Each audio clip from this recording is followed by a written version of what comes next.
सम्पूर्ण साथीहरूलाई नमस्ते एवं हार्दिक स्वागत छ। यति बेला तपाईहरु हेर्दै हुनुहुन्छ lux info Nepal YouTube channel. सम्पूर्णमा हार्दिक स्वागत। Lux info Nepal a family of learning तपाईहरुको आफ्नै च्यानल हो। यदि च्यानललाई सब्स्क्राइब गर्नुभएको छैन, हाम्रो च्यानलमा नयाँ हुनुहुन्छ भने तपाईले लक्स इन्फो नेपाल युट्युब च्यानललाई सब्स्क्राइब गर्नुहोला र छेउमै रहेको बेल आइकन पनि थिच्न नभुल्नुहोला, जसले गर्दा तपाईलाई नयाँ नयाँ भिडियोहरु आउन साथ नोटिफिकेसन प्राप्त हुनेछ र तपाईले सबैभन्दा पहिले भिडियो हेर्न सक्नुहुन्छ। अब भने आजको विषयवस्तुतर्फ लागौं। आजको विषयवस्तु तपाईले कभरमा हेरेर पनि जानकारी पाइसक्नु भएको छ र मैले आजको विषयवस्तु ल्याएको छु। टेक्निकल एनालाइसिसमा गत हप्ताको बजारले के अवस्था देखाउँछ र अबको 2078 जेठ 23 गते आइतबार पछाडी बजार कता जाँदैछ भन्ने विषयमा यो भिडियो रहेको छ, जसमा मुभिङ एभरेज, कन्भर्जेन्स एन्ड डाइभर्जेन्सको कुरा चाहिँ विशेष गरेर फोकसली हामीले यसैको बारेबाट चाहिँ कुरा गर्नेछौँ। अब हेरौँ बजार विशेषको पूर्ण जानकारी। अब मैले तपाईलाई भोलि अर्थात् 2078 जेठ 23 गते आइतबार पछाडी चाहिँ गत हप्ताको बजारले देखाउने कुरा चाहिँ म तपाईलाई यहाँनिर प्रस्तुत गर्दछु। अहिलेसम्मको मार्केटको अवस्था हेर्दा मार्केट बुलिसमा देखिन्छ। तपाईहरुले पनि हेरिराख्नु भएको छ, मार्केट एकदमै माथि पुगिरहेको छ, बुलिसमा गइरहेको मार्केट हामी देख्न सक्छौं। भने अब यस हप्ता चाहिँ 123.6 अङ्कले चाहिँ अस्थिरता बजार भएको छ। 123.6 अङ्क चाहिँ अस्थिरता अर्थात् हलचल भएको थियो बजारमा, जुन चाहिँ बजारको उच्चतम बिन्दु चाहिँ 2875.04 र सबैभन्दा कम चाहिँ 2751.44 मा चाहिँ बजार पुगेको छ हैन। बजारको उच्चतम भनेको हाईएस्ट पोइन्ट भनेको 2875.04 र सबैभन्दा कम चाहिँ 2751.44 मा बजार पुगेको छ।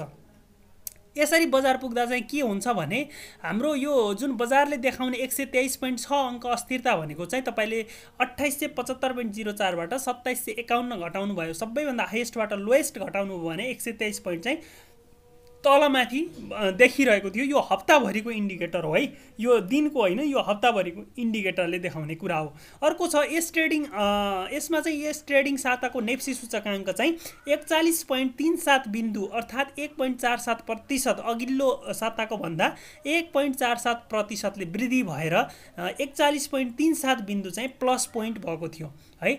जुन अघिल्लो हप्ता रहेको बजारमा 41.37 बिन्दु चाहिँ प्लस भएको थियो। हुन त हप्ताभरिमा चाहिँ 123.6 अङ्कले हलचल भयो, तलमाथि भयो बजार हैन। कममा आउँदा चाहिँ 2751.44 मा आयो र हाईएस्टमा पुग्दा चाहिँ 123.66 मा पुग्यो अङ्क। तर यतिमा पुग्दा पनि यो बजार चाहिँ 123.6 ले हलचल हुँदा पनि बिन्दु चाहिँ 41.37 बिन्दु मात्रै प्लसमा आयो, बाँकी चाहिँ घट्यो। 123 ले माथि त पुगेको थियो तर 41.37 सम्म मात्रै प्लस हुने देखियो, त्यो भन्दा माथिको बजार चाहिँ तल झर्यो, जुन चाहिँ 2875 बाट डाउन भयो। अर्थात् गत हप्ताको बजार 2815.39 बिन्दुमा बन्द भयो र यस हप्ता बिहीबार भने 2856.67 को अङ्कमा बजार बन्द भयो। यहाँबाट बुझ्न सक्नुहुन्छ तपाईले गत हप्ताको बिहीबारको बजार हेर्दा 2815.39 थियो भने यो हप्ता यसमा प्लस 41.37 बिन्दु प्लस जोडिएर यो हप्ता भने 2856.67 अङ्कमा बजार बन्द भएको छ। यो हप्ता नेप्सेमा अहिलेसम्मकै सर्वाधिक कारोबार हुनेको दोस्रो अधिक कारोबार भएको थियो, अर्थात् यस साता चाहिँ 16 अर्ब प्लस को कारोबार भएको दिन भयो र यसअघि चाहिँ एक दिन 17 अर्ब भन्दा बढीको कारोबार भएको थियो अघिल्लो सातामा। र यो भने अहिलेको हप्ता भने यो अहिलेसम्मकै सर्वाधिक कारोबार हुने मध्येको दोस्रो दिन यो सातामा परेको थियो। अब यो हप्ताको तपाईले यहाँनिर हेर्न सक्नुहुन्छ 2021 6/3 अर्थात् जुन 3 को 3 बजेको रेकर्डमा 2856.76 बिन्दुको नेप्से देखिएको छ भने 29.64 पोइन्ट चाहिँ त्यो दिन यो डेको है। मैले अघि 41 पोइन्ट भनेको यो विकली हो, तर यो एकै दिन चाहिँ 29.64 ले पनि बजार प्लसमा आएको थियो भने यहाँनिर तपाईले यसको सेन्सिटिभ हेर्न सक्नुहुन्छ। टर्नओभर यहाँनिर हेर्न सक्नुहुन्छ 16 अर्ब 90 करोड प्लसको कारोबार भएको छ भने टोटल ट्रेडेड शेयर तपाईले यहाँनिरबाट हेर्न सक्नुहुन्छ 3,46,91,312 किता शेयर चाहिँ कारोबार भएको थियो भने टोटल ट्रान्जेक्सन 1,55,655 पटक चाहिँ ट्रान्जेक्सन भएको छ। यो चाहिँ दोहोरो कारोबारमा आधारित हुन्छ र टोटल स्क्रिप्ट ट्रेड भनेको 218 वटा स्क्रिप्टहरू किनबेच भएका थिए। त्यसैगरी यो हप्ताको बजारमा तपाईले यहाँनिर हेर्न सक्नुहुन्छ नेप्से इन्डिकेटर 2856.67 को बिन्दुमा यहाँनिर तपाईले देख्न सक्नुहुन्छ भने यसको रेसिस्टेन्स लाइनहरु त्यसैगरी तपाईले यहाँनिर यसको MACD यसको RSI लाइन पनि यहाँबाट हेर्न सक्नुहुन्छ। अब म तपाईलाई यसको अरु कुराको पोइन्टहरु पनि तपाईलाई देखाउँदै जानेछु। यहाँनिर हेर्न सक्नुहुन्छ MACD लाइनको कुरा हेर्न सक्नुहुन्छ। बजारमा अघिल्लो हप्ता अहिलेको हप्ता यो कसरी कारोबार हुँदै आएको थियो भन्ने चाहिँ तपाईले डाउन अप को कुरा हेर्न सक्नुहुन्छ र यहाँ RSI लाइनको पोइन्ट हेर्न सक्नुहुन्छ भने यहाँनिर अन्तिम दिनमा भएको कारोबारको पोइन्ट हेर्न सक्नुहुन्छ।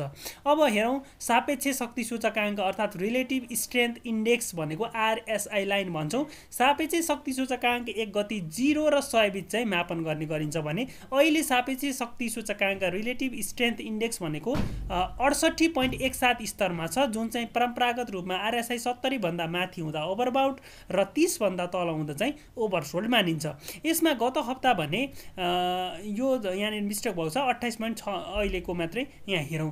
यहाँ नेप्से चाहिँ नेप्से इन्डेक्स हेर्ने हो भने हाम्रो यहाँनिर RSI लाइन हेर्न सक्नुहुन्छ। यहाँ तल चाहिँ MACD लाइन हेर्न सक्नुहुन्छ। MACD लेमा चाहिँ अहिले यहाँनिर दुईटा यो सिम्बोल लाइन र MACD चाहिँ अहिले ओभरल्यापमा आएका छन्।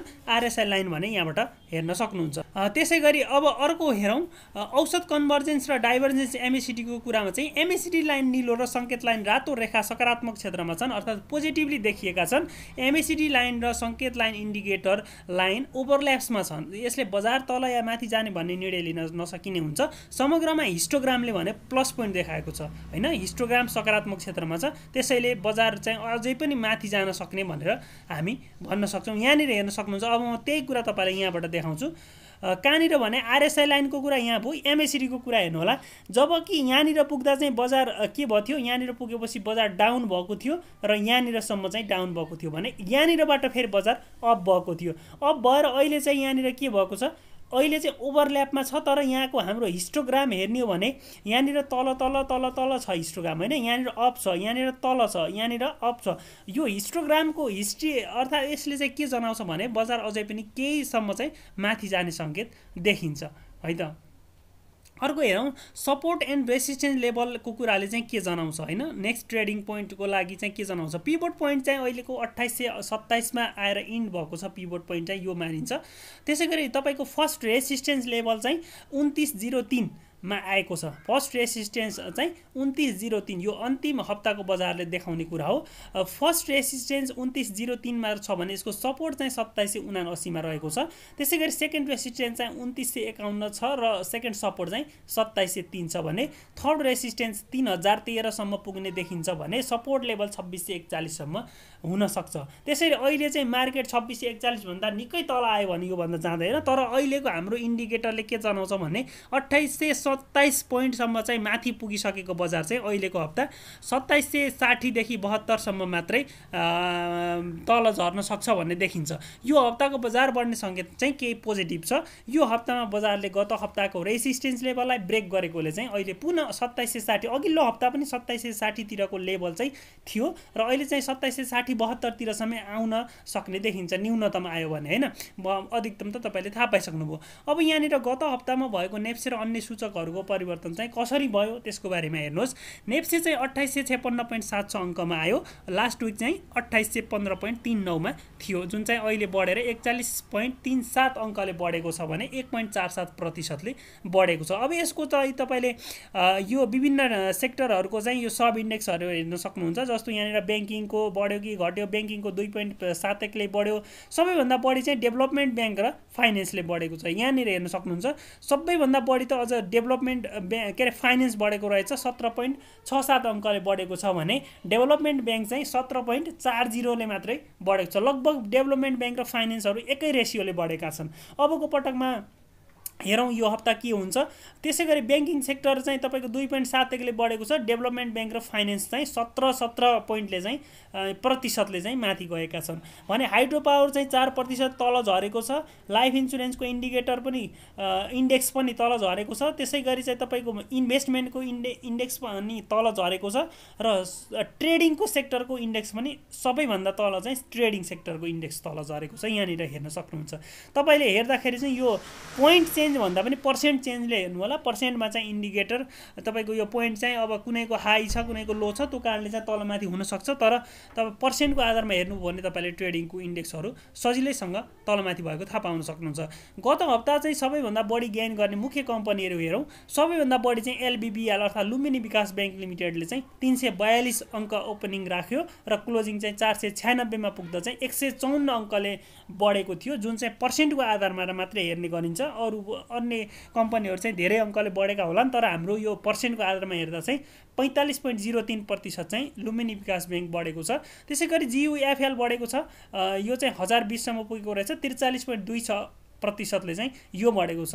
त्यसै गरी मञ्जुश्री फाइनेन्स, त्यसै गरी साइन्डे सुङ्गा ब्याङ्क 26.41 र यसरी चाहिँ बढ्ने क्रममा चाहिँ टप 10 मध्येमा चाहिँ लास्ट 10 नम्बरमा चाहिँ जिएमएफआइएल गुहेश्वरी मर्चेन्ट फाइनेन्स होइन, यो बढेको छ।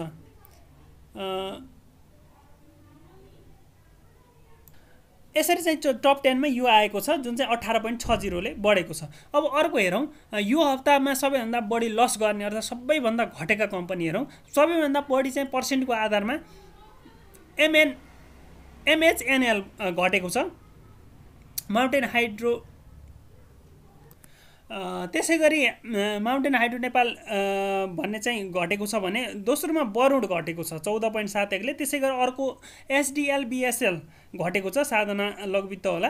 त्यसै गरी चाहिँ अर्को पिएमएचपिएल र हुर्जा अनि आरआरएचपी यसरी घटेर टप 10 मा चाहिँ एलइसी पनि टप 10 भित्रमा परेको छ, जुन चाहिँ -8.04% ले तल झरेको छ। अब अर्को हेरौँ, टप 10 बायर ब्रोकर। यसमा यो हप्ता चाहिँ सबैभन्दा बढी चाहिँ कुन ब्रोकरले धेरै सेयर किनेका छन्। अहिलेको हप्तामा हेर्ने भने 34 नम्बर ब्रोकरले सबैभन्दा बढी सेयर किनेको छ। त्यसै गरी दोस्रोमा 58 नम्बर नासा सेक्युरिटिज आएको छ भने तेस्रोमा Imperial securities company private limited, चौथोमा अनलाइन सेक्युरिटी 49 नम्बर आएको छ भने पाँचौँमा 44 आएको छ। यसरी टप 10 मा चाहिँ आएका तपाईँले ब्रोकर अथवा सेक्युरिटिज कम्पनीहरू यहाँनिर हेर्न सक्नुहुन्छ होइन। लगभग 34 र 58 को चाहिँ उस्तै कारोबार चाहिँ भएको छ। यिनीहरूले चाहिँ लगभग बराबरै जसो रकमको बाई गरेका छन् भने टप 10 सेलर कम्पनीमा चाहिँ 58 नम्बरले सेल बढी गरेको छ, दोस्रोमा 34 नम्बर आएको छ। अघि चाहिँ बायरमा 34 पहिला थियो, 58 दोस्रो थियो, अहिले चाहिँ 58 पहिलो 34 दोस्रो देखिएको छ। त्यसै गरी चाहिँ तपाईँले यहाँ अर्को हेर्न सक्नुहुन्छ, यस्ता इन्डिकेटरहरूले चाहिँ अब बजारको कुरामा चाहिँ अहिलेको हप्ताको बजार हेर्ने हो भने यो हप्ता चाहिँ बजार लगभग तपाईँको एकदमै न्यून आयो भने 2760-72 तिरको लाइनमा आउन सक्ने देखिन्छ भने बढी चाहिँ तपाईँले 3013 देखि समथिङ चाहिँ पुग्न सक्ने अनुमान रहेको छ यो हप्ताको बजार। यसरी चाहिँ तपाईँहरूलाई इन्डिकेटरहरूले चाहिँ विभिन्न कुराहरू सङ्केत गरिरहेका हुन्छन्। तपाईँहरूले लगानी गर्नु पूर्व चाहिँ यस्ता कुराहरू विचार गर्नु होला। बजारमा चाहिँ सबै इन्डिकेटरहरूले फरक कुराहरू देखाइरहेका हुन्छन्, त्यसैले एउटैलाई मात्र आधार नमानेर चाहिँ तपाईँले धेरै कुराहरूलाई समग्रमा अध्ययन गरेर मात्रै विश्लेषण र क्षमता अनुसार आफूले लगानी गर्नु होला भन्दै यो भिडियोबाट भने बिदा हुन चाहन्छु। र बिदा हुनु पूर्व थ्याङ्क्स फर वाचिङ। भिडियो हेर्नुको धेरै धन्यवाद। लक्स इन्फो नेपाललाई माया गर्नु होला। यदि च्यानल सब्स्क्राइब गर्नुभएको छैन भने सब्स्क्राइब गर्नु होला, भिडियोलाई लाइक गर्नु होला, त्यसै गरी कमेन्ट गरिदिनु होला केही सुझाव सल्लाह प्रतिक्रिया छन् भने। र अर्को भिडियोसम्मका लागि भने बिदा हुन चाहन्छु। धन्यवाद, नमस्ते।